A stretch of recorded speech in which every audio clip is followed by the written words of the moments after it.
Hey, everybody out there. Thanks again for tuning in to another edition of the Security Repo Podcast. As always, I'm your host, Dwayne.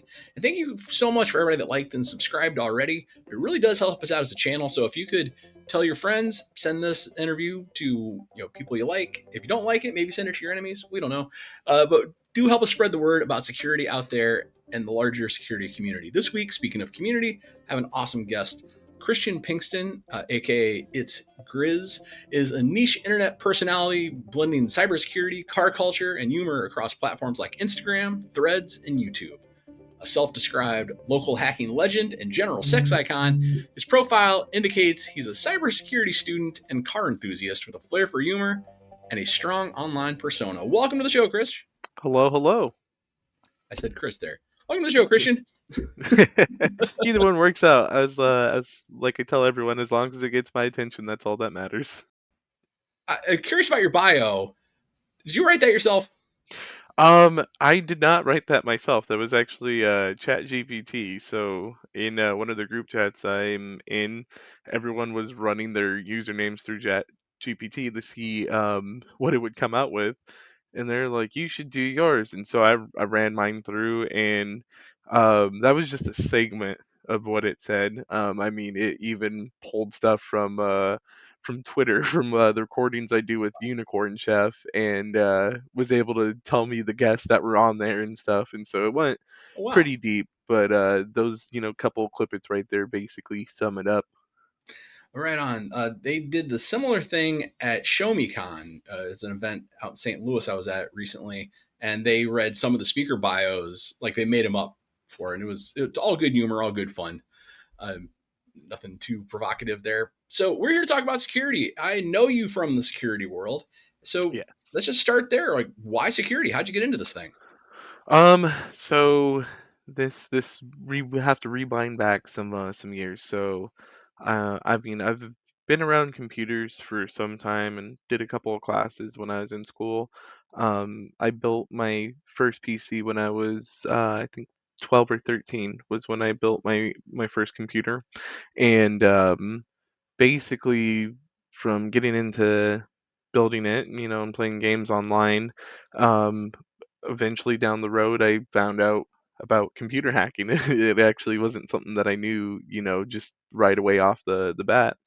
And I learned about the LOIC, low orbit ion cannon, and so I used to go on Xbox and mess around with people by sending them grabbing links, and I would use that, and then I'd be like, "Oh man, that's so funny," we'd have a laugh about it. And then one day, there was an actual hacker that came along, and he went and whatever he did, which I'm assuming it was a DDoS of sorts, but basically it put so much stuff through my router, it fried my router, and so I was left without internet for about a week. And that's kind of when I started learning about it. And then, a couple years down the road, we transitioned into my senior year of high school. There was one of my friends from school that I used to talk to. She was telling me, like, hey, did you know that we have this new cybersecurity program starting up as a full-time class? Like I'm in the club right now, but it's turning into a full class. And I know that you like computers, would you like to check it out? And I was like, sure, why not? And I went in there and I was just like, oh yeah, I know computers and this and that, and I can hack and stuff. And then actually sat through one of the club sessions, and I was just like, wow, like I really, really enjoy this. And I ended up, getting enrolled in the class. I gave up my automotive elective for cybersecurity, because I was very, I've been very in the cars for some years now since I was a kid, and I was looking forward to doing that class, and I ended up dropping it to do that instead. And honestly, that was probably one of the greatest choices I made. My instructor that I had, her name was Mrs. Donna Woods, and she actually 2 or 3 years ago got a presidential award in her efforts for cybersecurity.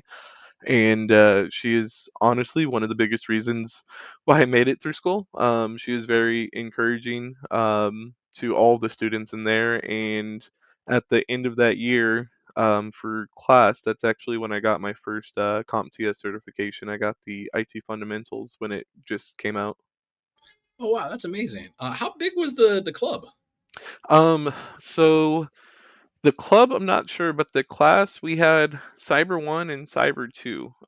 So in my class there was probably 20 of us, and then in the advanced class I think it was like 15, because basically the members in the advanced one were, members of the club prior and then switched into that. But for everyone that wasn't in the club, they had to start off in the basically the basics course.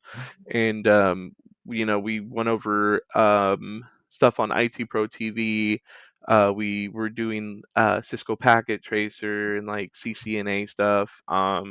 We also went over CompTIA for like the IT fundamentals and Security Plus, briefly going over that. But the main highlights were the labs and the practices that we did.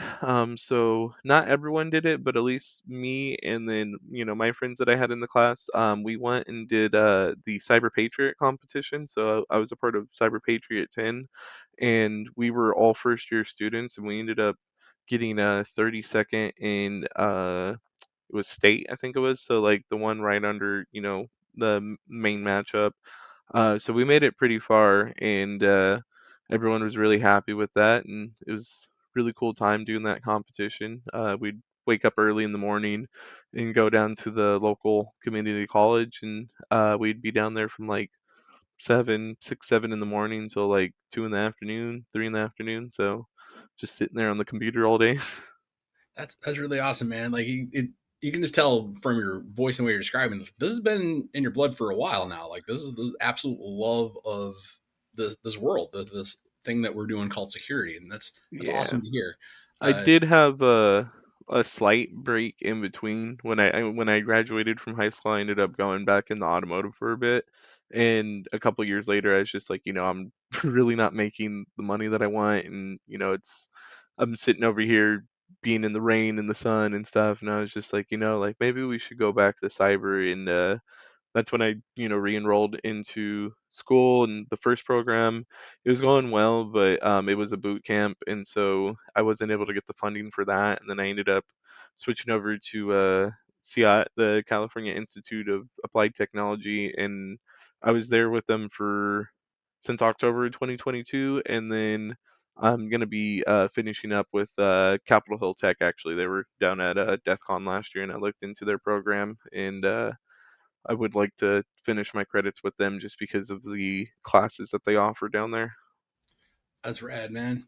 So on top of like professionally doing this stuff, I also know you are very involved on a community level, like at a volunteering level. hmm So how'd that start? Like, what was the first thing you ever volunteered for? Um, the first conference wise, it would be Skell. Skell was the first one that I volunteered, Southern but California Boots Expo. it was actually all this kind of led up into one another some years ago. It was 20 like 2022, 2023.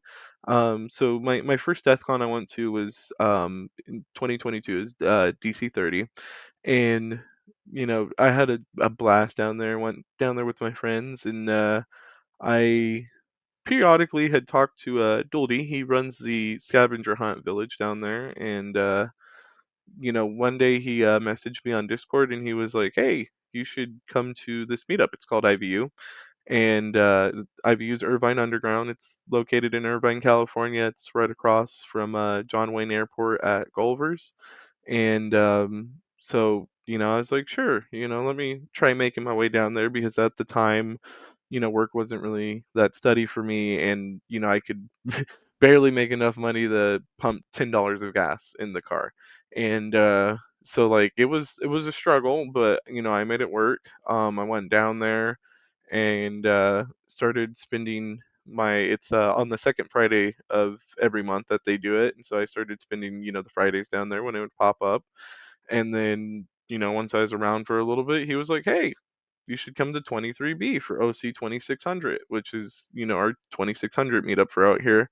And so I started going to that, and then the next thing you know, it's just every single month I have the same rotation of, I go to these meetups and they're always on these times. And from doing that, I learned about the other conferences. That's how I found out about Scale coming up, was going to those meetups. And I was down there for my first year, and I was just like, hey, I got some free time. Can I volunteer with the tech team maybe, or help out with cleaning up and stuff? And they're like, sure. And so I was helping them out, and then eventually I was like, is there other stuff I can volunteer for? And they were telling me about the PR and marketing team. They needed help, and so I hopped on there and basically would spread the word at the meetups and in person and try getting more people to come in. And like halfway through the year, the tech team was just like, "Hey, like at layer one, I was showing them Meshtastic, and they're just like, you're showing us Meshtastic. That's pretty cool." They're like, "Would you run a mesh network for the conference?" And I was like, "Well, sure, why not?" It just kind of started rolling and rolling, and more and more came along, and so I volunteered at Scale, and then this year I ran the mesh network. I've done volunteer work down at DEF CON, not for DEF CON specifically, but working down at like the vendor booths and helping out with that. Um, and then feel like I'm missing some of the conferences, but I just, whenever anything pops up, oh, besides San Diego, that's another Yeah, one. yeah, But that was a great yeah, one. I've seen that. anyone that pops up, and they have spots for volunteers, I usually go and do it because I've been through most of the conferences now, and I've got to enjoy experiencing those little bits. But now I have fun just working it, and I do whatever.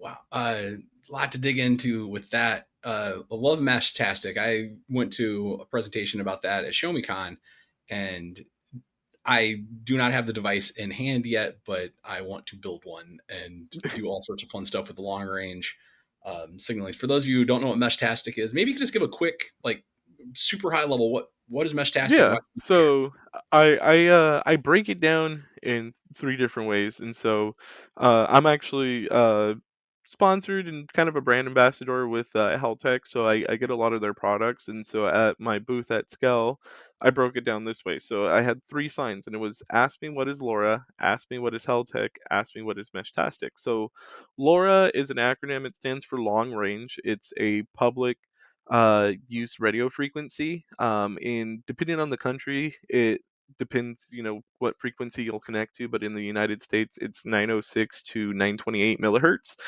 And then you dive down into Heltech. Heltech is a IoT and automation company. They make hardware devices. And so you would go on, say any site, or, if you build a device, like their number one seller, it's an ESP32. So you'll have this ESP32, it has a little display on there and the antenna.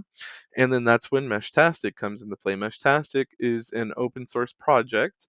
And essentially, it's the firmware for these devices to go and message through the LoRaWAN on their protocol. It's decentralized in encrypted messaging, and you would pair up the phone, your phone, to the device on Bluetooth, and from there you're able to send out messages. So you're able to see them off of your phone, or you're able to read them off of the device itself. And if you want to get fancy, you can get all-in-one devices that have power, display, and input all in one, and walk around with one of those. Uh, uh, we don't have time to get into all the use cases for why this is a good idea, but yeah, not being reliant on a third party carrier, being able to do like long range communication, especially if you're out in the middle of nowhere, as long as you Mhm. have line of sight, just it makes so much sense. So everybody out there, go explore Meshtastic, LoRa, and all that. But again, we're trying to keep this to only one conversation today. Uh, so what advice would you give for folks out there who are thinking like this all sounds amazing? There's this entire world I can get involved in. Like, what would you tell those folks? Um, so personally, I always recommend to people that are kind of already informed on some stuff or someone interested, come out to the meetups. That, or if you can come to the conferences, but the local meetups are super cool. We have the talks that we do, and so you can see kind of what is going on out there, what people are working on, or if you can, do some projects. Like, it doesn't have to be a home lab setup specifically, or things like that, but like one of the easier ones that you can do is replicate your own network scanner with Python, and do an nmap setup like that. I mean, that's a start. You're learning how to program in Python. And then on top of that, you're seeing the ins and outs on how these network scanners works. And so it helps you understand a little bit more on what's going on. One thing I've noticed from back then until now is, when I first started off, like, sure, I knew the tools, and I tried using X, Y, and Z, but I wasn't as efficient with them as I am now because I got that ground level overview. And so, now I understand protocols and what the tool itself is actually doing and how it's doing it, which was, super cool. And so even picking up little things like that, that's super fun. If you can get a home lab, that's great. You can now start working server side, and you could do like a metasploitable setup and kind of have your own little cyber range to go on. One of the things I'm looking into is seeing if I can get like Pico CTF to rotate on a reoccurring schedule with running through CTF, so I can just connect at any time and do past CTFs, and then once the schedule's up, has a little break in between, starts up another one. And so, something like that I feel like would be cool to me. And it would also, I'd have the tools and the resources to be able to go through and learn more skills. Awesome, man. This has been a great conversation. I know it's going to be inspiring to people out there. Not everybody has the same situation in life where they can start in high school, start early. Some people came to it later. I know there was no such thing as a hacking club in my high school. A little bit of a previous generation. Um, but let's get into the section of the show. We ask every guest the same four questions, try to get to know you a little bit better in a kind of standardized way. And we'll start with the first one. What is your all time favorite security command line tool? um, I would say, well, nmap. Nmap is one that I use regularly. And then hmm, that is a good question. I mean, I have had some usages with like GoBuster, going through the websites, but I would say for sure, for the most part, Nmap, because I use that in security competition wise, but also to like work wise. Like, it's just a good, just overall command to use. It's a classic. It's a I think might be the most popular answer we ever got. That and NCAT are the two two two I hear a lot. So you've been through a number of interviews throughout your life for various things. What's your favorite interview question you've ever been asked?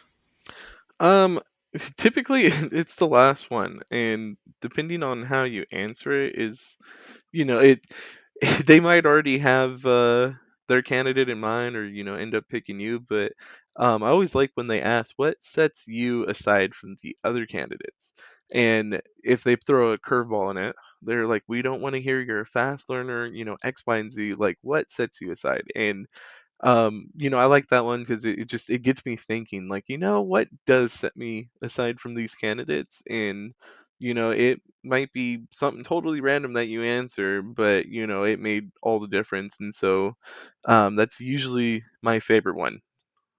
Time for best advice, worst advice. So we always ask everyone their best security advice they've ever heard, and then we'll follow it up with the worst security advice going on out there. So start with the first. What's the best um security advice you've ever heard? the best one is it's actually one of the shirts I wear, but think before you click.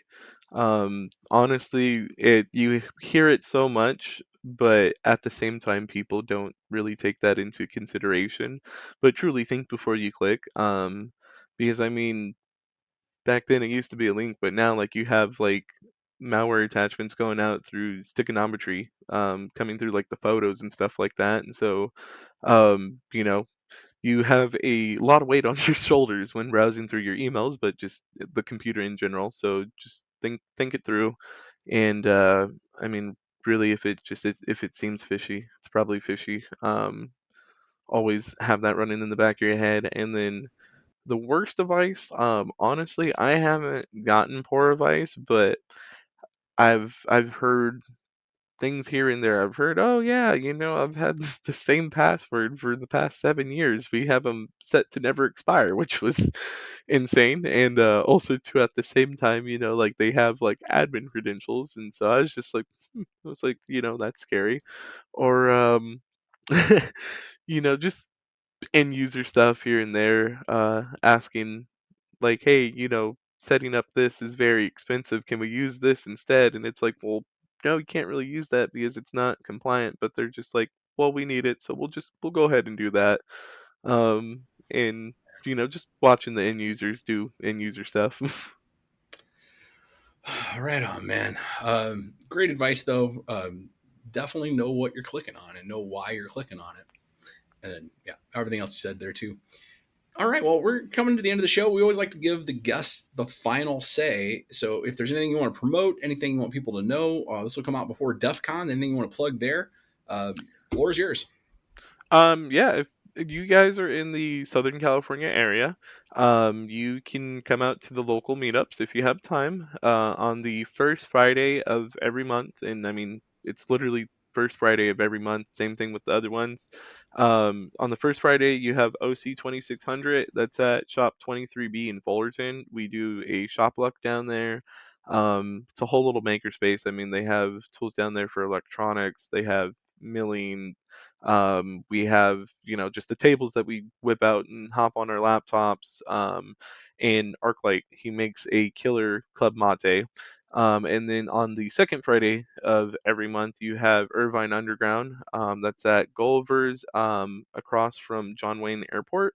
And that starts at 7 o'clock, and then runs until 9:30 at the restaurant. And then from there, we kind of go and do whatever. But those are two really, really good meetups that you can go to meet some other folks and, see if you like this or if you're already into it, talk to other individuals and pick each other's heads. And at the bare minimum, at least there's some nice food and, a nice presentation.